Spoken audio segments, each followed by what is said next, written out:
Hello everyone, welcome to the Australian Pain Society Mentorship Program. We've prepared an information package for you which we hope you'll find helpful and useful during this next little while. Before we start off in earnest, I'd like to take this time to acknowledge the traditional owners and the lands in which we work and play. For me, that's the Turrbal and Yagara people, and I'd like to take this opportunity to pay my respects to elders past, present and emerging. The Australian Pain Society Mentorship Program, hereafter known as the program, aims to develop the skills and expertise of interested members, including clinicians, researchers and educators working in pain management or perhaps are interested in joining the field, and to provide some support and preceptorship to new APS committee and APS board members. The desired outcomes are an engaged, skilled and confident pain community of practice with dynamic, well-prepared and active committee members and board of directors. The aims of this package include providing support for beginning practitioners entering the pain management field, assisting experienced practitioners or researchers who wish to take on extended roles or responsibilities, to help early career researchers, to help new APS committee members and APS board members, but also to help board members who are moving to executive roles. The objective of this package is to develop our pain community, to provide you with some member benefits, and to assist with succession planning for not only clinicians, but researchers, educators, and board members of the society so that we can all become more confident. Please remember, whatever we say to each other in this program is bound by confidentiality. Discussions between a mentor and a mentee are confidential. It's really important that the mentee is comfortable and able to speak freely, share their ideas, share their fears or share their concerns. If there is any actual or perceived conflict of interest by the mentor or mentee, these must be avoided in the first instance and disclosed if present. Just a few points on a code of conduct. As a multidisciplinary society, the APS recognises that the behaviours of its members is informed and influenced by their own individual professional codes of practice and ethical guidelines. Whilst the APS expects and anticipates its members will hold themselves to high ethical standards, the APS does not act in any regulatory or advisory capacity for the conduct of its members. The APS expects its members to consult with their own appropriate professional and regulatory body for such matters. To borrow a line from Aretha Franklin, respect is super important.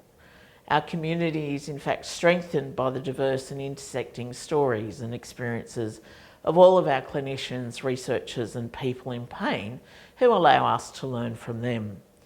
We're committed to nurturing a culture where all individuals are listened to, valued, respected and included.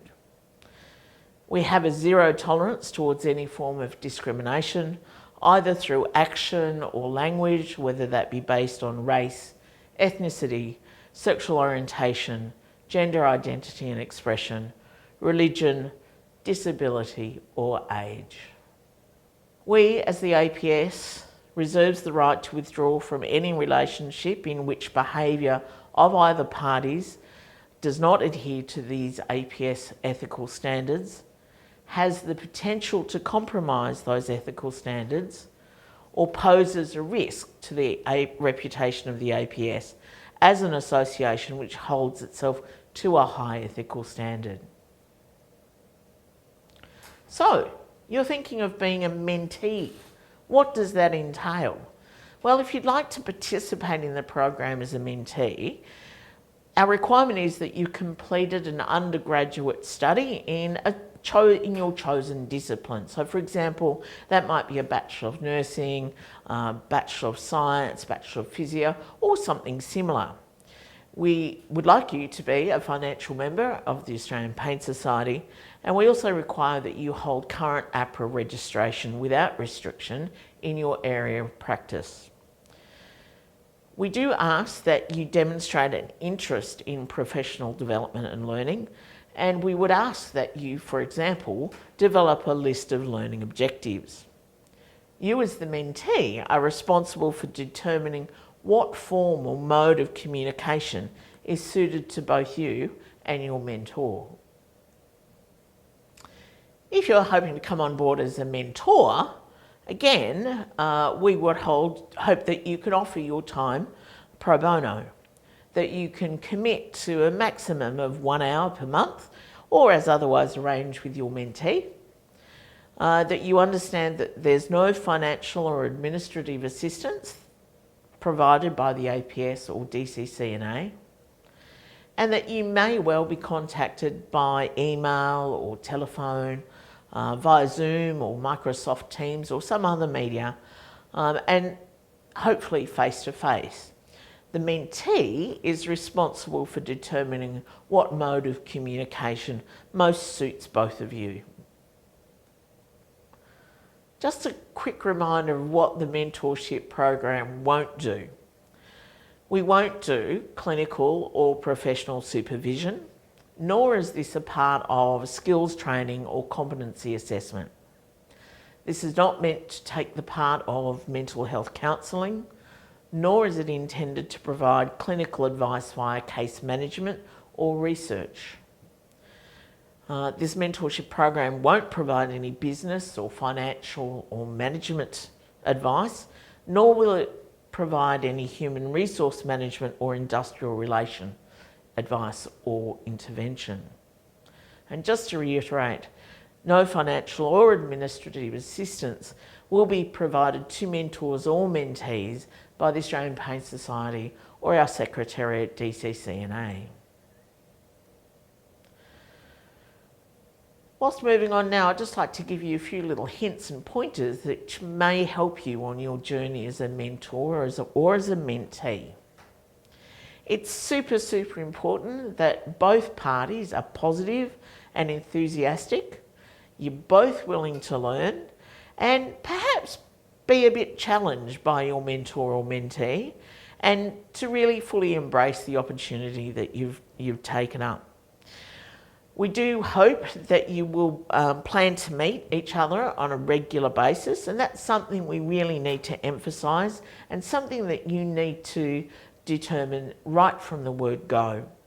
We suggest that you contact each other at a minimum of once each month when on the program, but really a little bit more often would be better.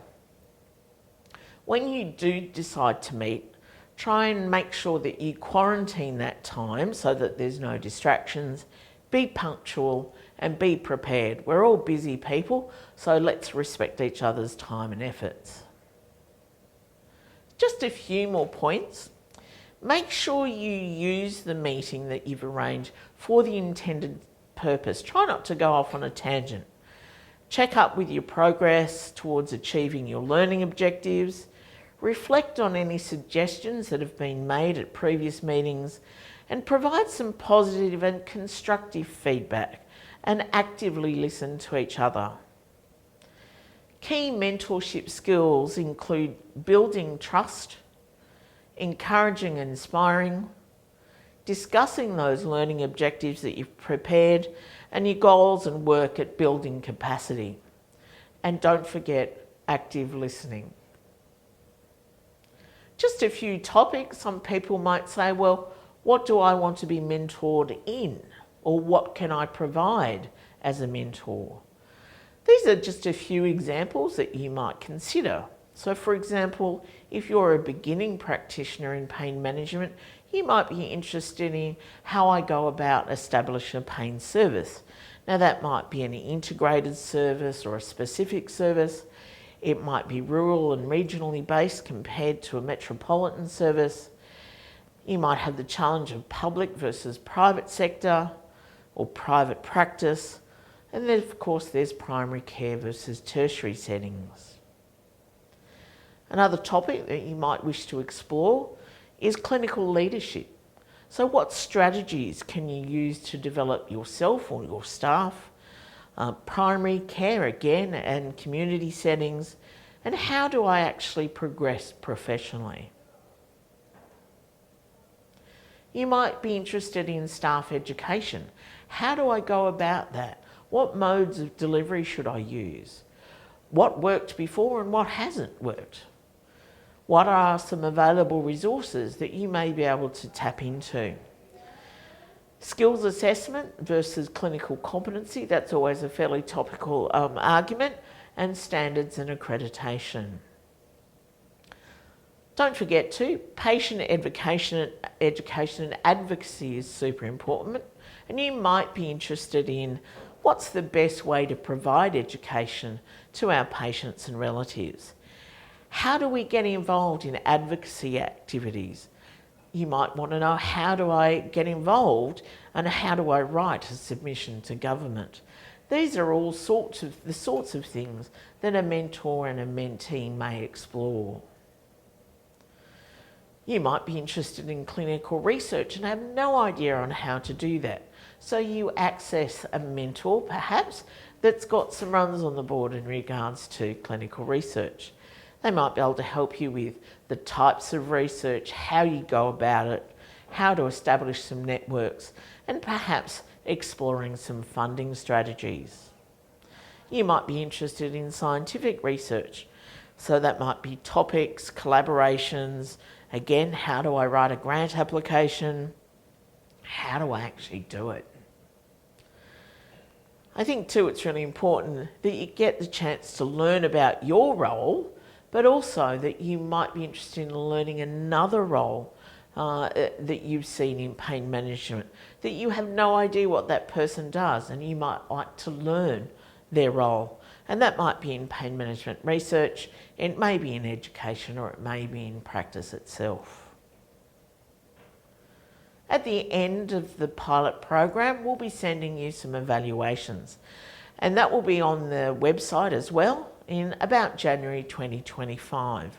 We really ask that you're honest with your feedback, and please provide us with feedback. This is our pilot program. We'd like it to be bigger and better and to meet your needs if that's what it takes.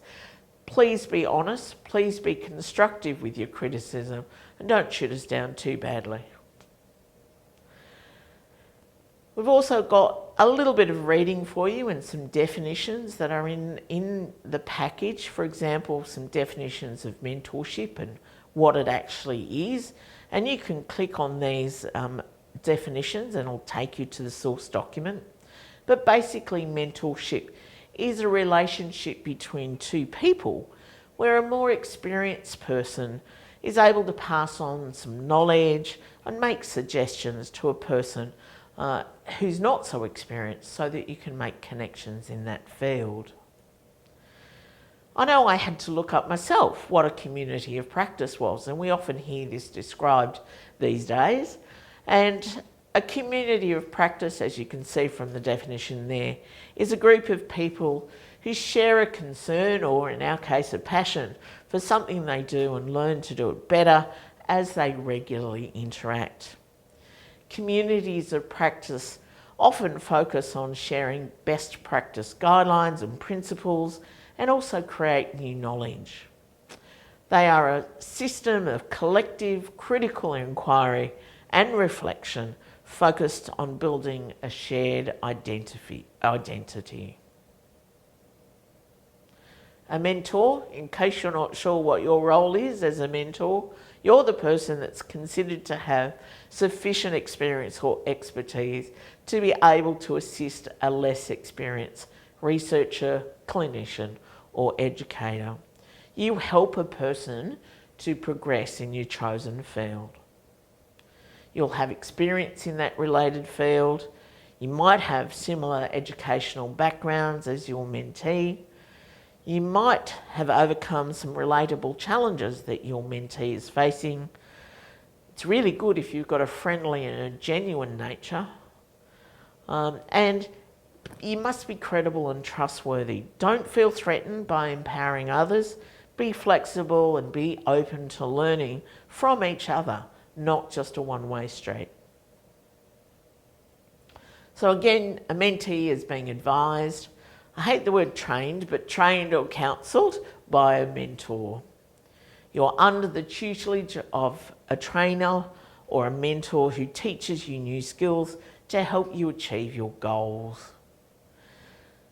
Just to finish off too, some recommended reading that you might find helpful. If you click on those links, it'll take you to some articles on how to set smart and realistic goals. It might tell you on how to change health behaviour.